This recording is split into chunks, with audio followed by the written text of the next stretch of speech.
can see some light on the other side, then this is the multimodal AI. It's a much bigger view, and you can see a lot of things with the multimodal as compared to the handcrafted algorithms that we use in classical machine learning.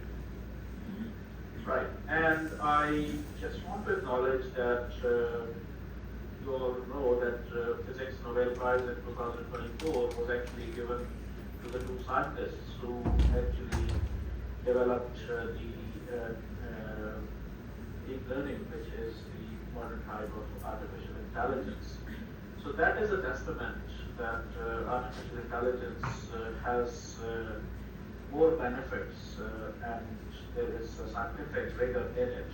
And also you can look at how quickly ChatGPT had 1 million user hit within 5 days.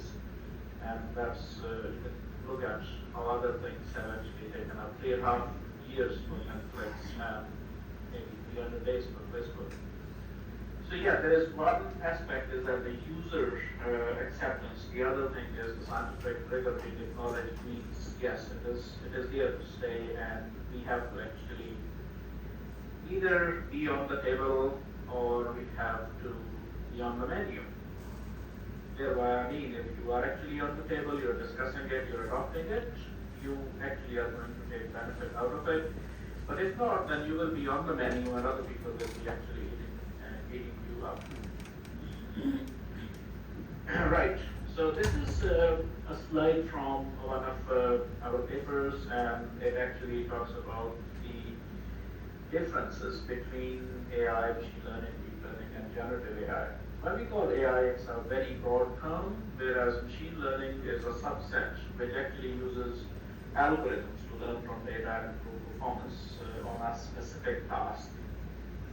And when we talk about deep learning, it is a further advanced form of AI which actually automatically identifies patterns in data and non-linear relationship between data and predictions. And the examples are convolutional neural network and vision transformers. But then we go into the generative AI, which actually produces novel output from training data, which are indistinguishable from human-generated content. And the examples are large language models like ChatGPT, or other vision language models and diffusion models, which can generate images from description that you give. And you can actually try that on Gemini, for instance. Right, and if you're interested more about generative AI, I would recommend this paper. It's publicly available on the advice of Pathological published earlier this year. Right. We'll basically skip these words and I'll explain to you the different types of AI. We'll move on. And I put this slide intentionally to just have a little pause to say that we as humans, we are already overwhelmed with lots of information coming here, left, right, and center. And to keep pace with this growing information and knowledge, we do need to actually have a partner, and AI actually comes in handy. So it's not something which is wild and we should not be touching it. Rather, it is actually there and very much timely. You just remember the days when you need to go to the library to actually find articles, and then internet came. Everything changed. And this is a second transformation in that space from internet to libraries, and then, from library to internet, and then from internet to generative AI. You actually can assimilate information from various journals and articles on your topic of choice, and then this can give you a summary of news articles, for instance, or guidelines which are available on a specific topic. So things are actually moving very fast. Knowledge is actually growing at a speed which you and I cannot cope with as humans. If the clinical knowledge is actually doubling every 18 months, then definitely we need some intelligent tool to kind of keep pace with it. Now I'll move on to the multimodal AI for neuroendocrine tumors. The first use case, which is our atomic model. Right, let's dig into it. As Professor Ejaz and Professor Bukhari have already highlighted that accurate detection of the histological grade in pancreatic neuroendocrine tumors is crucial for patients' prognosis and treatment. And the traditional grading methods, which are primarily based on mitotic count and Ki-67 index, are quite subjective and also very much time-consuming. Now, I'm going to present Lee and co-workers' model, which they named as Pathological score, grade pancreatic neuroendocrine tumors, and they combine morphological insights, quantification of mitosis and P67, and they also take some insights from the textural heterogeneity assessment of the tumor and the minimum edge length between inflammatory and stromal cells. This is an overall workflow diagram that illustrates the development process of the pathologic model and various steps, how it actually first does the segmentation and then goes into the feature extraction. Then it selects the feature and then constructs a score and then provides the grading for the pancreatic tumors. Now let's look at the performance of this model. So this slide, you can see the original whole slide images on the top, and then the automatic segmentation from the model below, and it's actually 89 to 92% accurate. That is basically shown by the area of overlap over the area of union for both the tumor as well as stroma. So the tumor is the red one here and the stroma is with the blue color. Right, let's look at the model performance on the other matrices. So here there are two patients. On the top plate there is first patient and H&E and their results from the semantic segmentation of the model, and then the C, there's a sketch map that shows single cell morphological and pathological profiling, and then the P67, which is 1% in this case. And the second image, you can see all these three, and here the difference is the P67 proliferation index is 18% in this one. Now, I'm going to show you how the model predicted the prognosis. So for the first patient, who was a 45-year female diagnosed with grade 1 pancreatic neuroendocrine tumor at stage 3, M0 and M0, and she achieved a progression-free survival of 105 months. Now the clinical model misclassified her condition as grade 2-3, while the pathologic model categorized it as G1.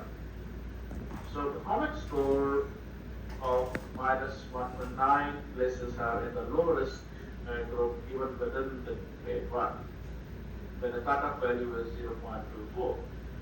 And the second patient, if you remember from the previous slide, it was a 67-year female diagnosed with pancreatic neuroendocrine tumor, grade 2, stage as G2, N0 and M0, liver mets 14 months post surgery.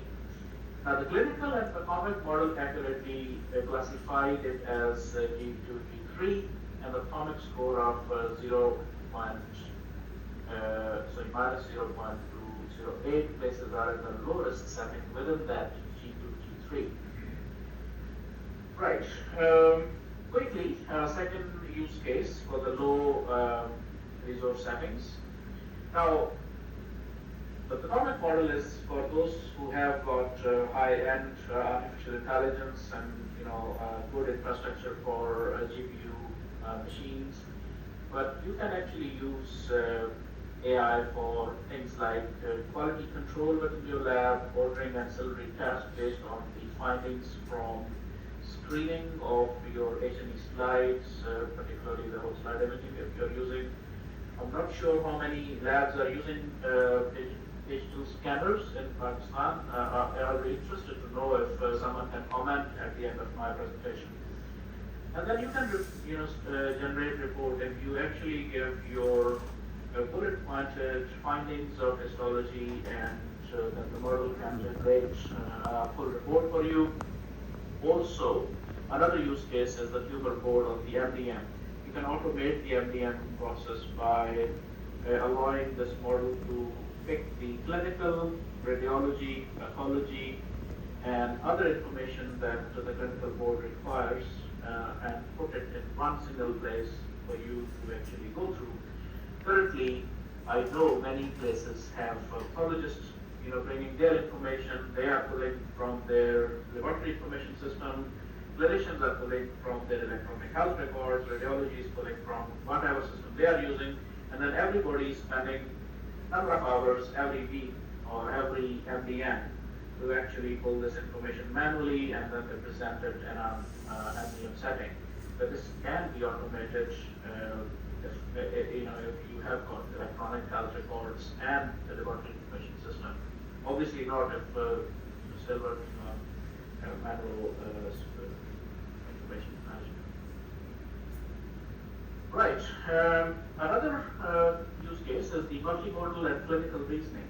The reasoning or the chain of thought is quite key to diagnostic decision making. And the real question is, can AI models generate responses that are not only accurate but also reflect expert-like diagnostic reasoning? This is a preprint from our work, and we evaluated 4 reasoning models, which are Gemini, DeepSeek, and 2 models from OpenAI, OpenAI O1 and OpenAI O3 Mini. And we actually use 15 open-ended diagnostic questions to evaluate their reasoning strategies and their chain of thought. We employed 11 pathologists who actually checked the accuracy, relevance, coherence, analytical depth, and conciseness of the responses. You can see the results in this one. And also on the various type of reasoning like algorithmic, pattern recognition, Bayesian, heuristic, deductive, and mechanistic insights. And we found out that Gemini and DeepSeek, they actually perform quite close to what we can say 100%. But there are limitations in areas like heuristics. Obviously, machines don't have a sixth sense. So they would actually, and they don't have experience of years of working in a diagnostic lab, so that's where they would actually fall behind. But algorithmic and pattern recognition, obviously, they can learn from the data that we provide. Now the takeaways are the AI is going to play a key role in future in every discipline, and healthcare is not an exception, and within healthcare, laboratory medicine is not an exception. The challenges we face today are the availability of the data, very limited data sets, and also not the data from all the countries and all the ethnicities that we have. So, if you look at the BCGA and other globally and publicly available data sets, they are mainly from few very large academic institutions. So that's a problem for generalizing the results from the model that are trained on that sort of limited data sets. And then the explainability and clinician trust. Obviously, reasoning and chain of thought, if you actually can go beyond the black box and explain how the model is thinking and how it is reaching to a conclusion, that can help gain some trust from the clinicians. And then there are the regulatory and ethical issues that the models have to basically go through and have to meet certain standards in the US and outside in every country.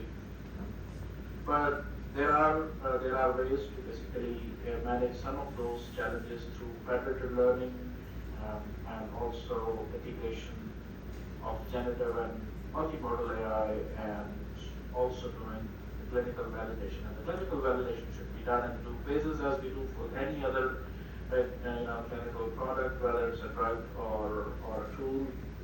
For the first phase, we check for the safety, and in the second one, we check for its efficacy.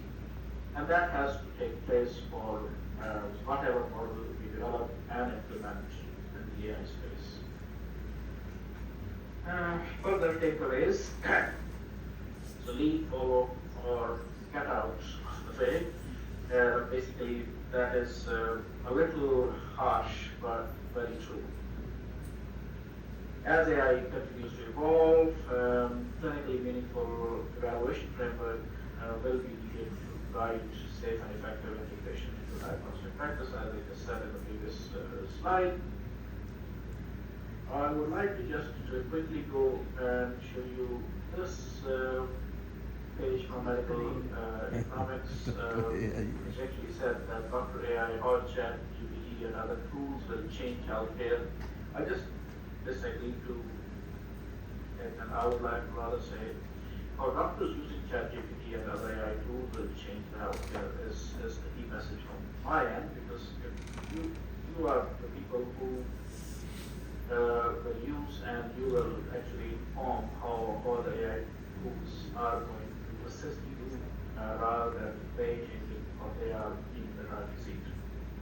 So the role is complementary. I would like to invite any questions. Thanks.